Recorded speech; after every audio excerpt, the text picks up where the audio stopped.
Fighting games are everywhere again. Just look at the market for a second.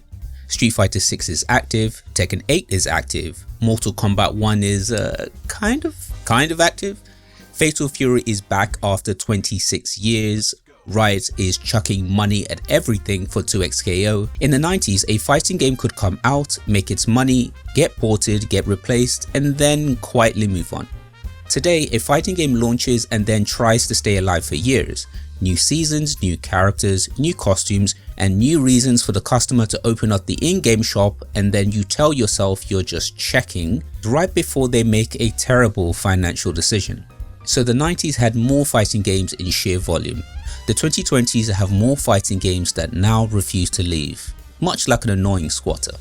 The important part is not the size of the money, but it's the actual shape of the money. Fighting games used to sell you matches, cartridges, ports, and sequels. Now they sell you rosters, seasons, and everything under the sun. In plain English, the fighting game did not just come back, it came back as a platform. So it's time to follow the money into this deep dive on why there are so many bloody fighting games in 2026. So please hit the subscribe button and let's dig in. Let's rock. To understand why publishers like this genre, you have to start with the arcade.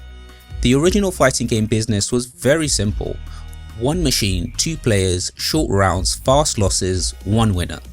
One loser putting another coin in because, obviously, that last round didn't count. Street Fighter 2 proved that the model worked. Then Fatal Fury, Mortal Kombat, Virtua Fighter, Tekken, Killer Instinct, and plenty others would follow. The economics were not complicated, they just needed to get people to the cabinet, make the match intense enough, make the loser want revenge, and then make them pay again for that privilege. I'll be salty after that because He hadn't won the previous round. Wow, Whoa, he threw he a threw a stick. stick. He is What are you that doing? salty. Wow. Back then, there were no battle passes, no skin shops, no premium currency, just your massive ego and a coin slot. This is certainly not the modern live service economy. Nobody in 1992 was buying a Chun-Li summer outfit with 500 fighter coins and wondering why the smallest pack only gave them 430. People had problems, but not that specific kind of nonsense. But the basic emotional loop was already there, but that only explains why fighting games worked in arcades. It doesn't quite explain why there are so many different companies that can enter the market now. And for that, you actually need the next layer. By the late 90s, fighting games were no longer just copies of Street Fighter. They had split into different types. Tekken and Virtua Fighter pushed 3D fighting, Soul Calibur built a weapons-based fighter, Marvel vs. Capcom made Tag Chaos a selling point. Today's market is not one exact type of fighting game being revived. It's actually several different lanes coming back at the same time. A traditional 1v1 fighter sells mastery, a 3D fighter sells legacy and depth, a tag fighter sells teams, and an anime fighter sells fandoms. That sounds corporate and dull, because it actually is. But it's also the point. If a company has a universe full of characters, a fighting game is a very clean way to sell that universe to people one body at a time. Grim, but efficient. Very British Railway pricing energy. But having different formats was never enough, because the rest of gaming changed faster than fighting games did.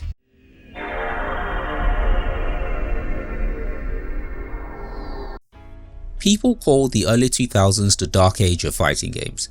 The phrase is useful, but it's also a little bit misleading.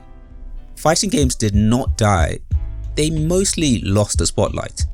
The problem was that gaming had moved on around them. Shooters were going online, PC competitions were growing, and console multiplayers were changing what players expected from competitive games. Fighting games were still heavily tied to arcades, local scenes, couch sessions, and offline competitions. If your game depends on spacing, timing, reaction, and punishment, let's not forget execution, then bad netcode doesn't just feel rough, it feels like a fundamentally different product. So the genre was not dead, it just didn't have the infrastructure for the next version of itself. Then Street Fighter 4 arrived and changed the question.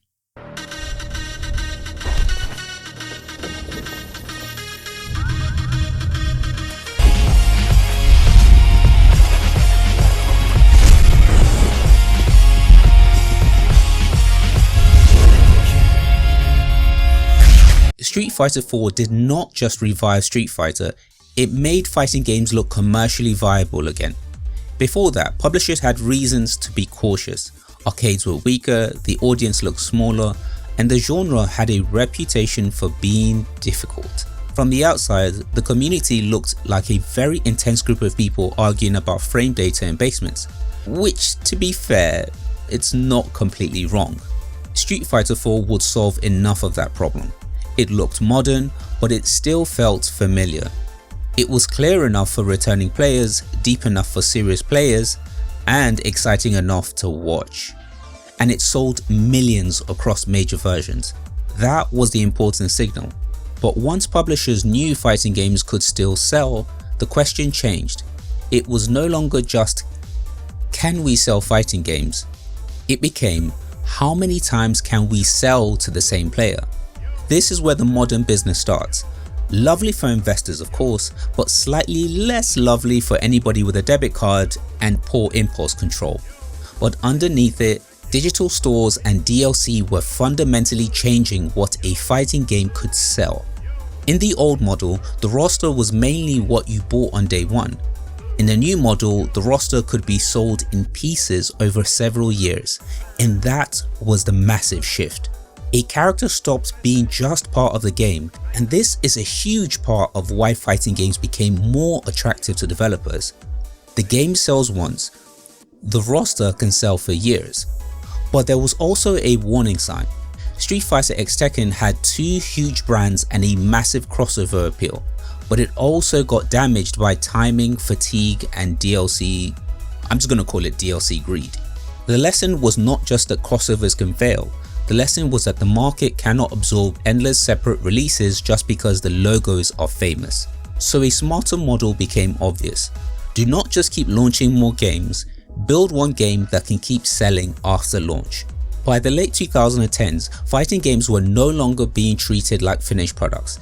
They now became long-term projects. A new character was no longer just a new character. It was now a content drop, a marketing event, and for serious players, a matchup tax. Because if you do not buy the new character, you cannot properly learn the matchup. For casual players, DLC might be optional, but for competitives, it becomes the cost of not being left behind. I believe that this is a part that people often miss. Fighting games did not just learn how to sell more content, they also learned how to make some of that content feel necessary, which is a much better business and a much more annoying hobby. Then COVID made the infrastructure problem impossible to ignore. Offline play was shut down and heavily restricted. Locals, majors, and casual sessions and arcades were all hit at the same time. Online became the main way for people to play. And then suddenly, netcode was no longer a niche complaint anymore. Rollback became fundamental to survival for any new fighting game. Then you have another issue. Because the current market is not bigger than the 90s by raw release count, but it feels more crowded because every game is now fighting for permanent attention. That means tournament attention, YouTube coverage, Discord arguments, costume monies, season passes, and enough emotional investment to make the next reveal feel important. You used to go to the arcade machine, but now that machine follows you home. It sends you patch notes and occasionally asks you if you want the deluxe edition, which is polite, but in the same way a bailiff is polite. Stand back. Yeah. Say you're gonna harm me, okay? Then move away from the door. Hey, go. At this point, the obvious question is, if fighting games are a difficult niche and crowded, why bother making them? Because the audience might be smaller than the biggest genres, but it's still usually quite sticky. Fighting game players do not just play characters, they essentially identify with them. It's much like choosing your first Pokemon. People main Ryu for decades, Tekken players defend the Mishimas like family property, and character nerfs hit you like a personal attack from the government itself. And that level of loyalty is valuable. Fighting games create a special type of commitment that other genres just struggle to replicate. In shooters, you could blame your team. In sports game, you could blame the ratings. In Battle Royale, you could just say you got third-partied. In fighting games, you lose alone. No teammates, no hiding, no excuses, you just got opened up. It is extremely harsh.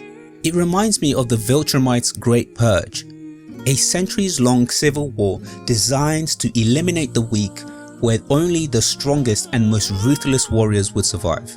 Again, that harshness keeps the audience smaller, but it's also what makes the people who stay more invested. Seriously, I need you to go hop on one of those old fighting games on Fightcade. It's like stepping into a Shark Tank. Once a company has committed players, every new character becomes another chance to restart the selling cycle. None of this means that every fighting game will succeed. That's impossible. A famous roster does not save a bad game. Marvel vs. Capcom Infinite had Marvel, Multiverse had Warner Brothers, DNF Duel had style. But the license can only sell curiosity, and it certainly doesn't guarantee commitment. If the online is bad, or the content dries up, the balance feels miserable, or just the trust collapses, people leave. This also explains why tag fighters are especially attractive again. 2XKO, Invincible, and Marvel Token are all built around teams. A 1v1 fighter sells one main character, a tag fighter sells combinations. One new character can change assists, team compositions, routes, matchups, tier lists, and the entire argument economy around the game itself. If you own a universe full of characters, a fighting game turns that universe into a store shelf. That sounds pretty cynical, I know, but it's also true. So why are there so many fighting games now? Because the genre has been rebuilt. The 90s proved fighting games could turn competition into repeat spending. Street Fighter 4 then came in and proved that the market could still come back. The 2010s turned characters into post-launch products, and the late 2010s turned fighting games into services. And the 2020s combined rollback, DLC, cosmetics, battle passes, tournament reveals, and huge IP libraries into one crowded attention market. That is the real boom. For fans, this means more choice, more revivals, and more dream matchups. And yeah, that part is great. But for the publishers, none of this is nostalgia. It's just a land grab for attention, loyalties, rosters, seasons, and wallets. The fighting game came back, but it did not come back as the same thing. It came back as a platform. The arcade moved into your house, and this time it's not waiting for you to put in a coin. It already has your card.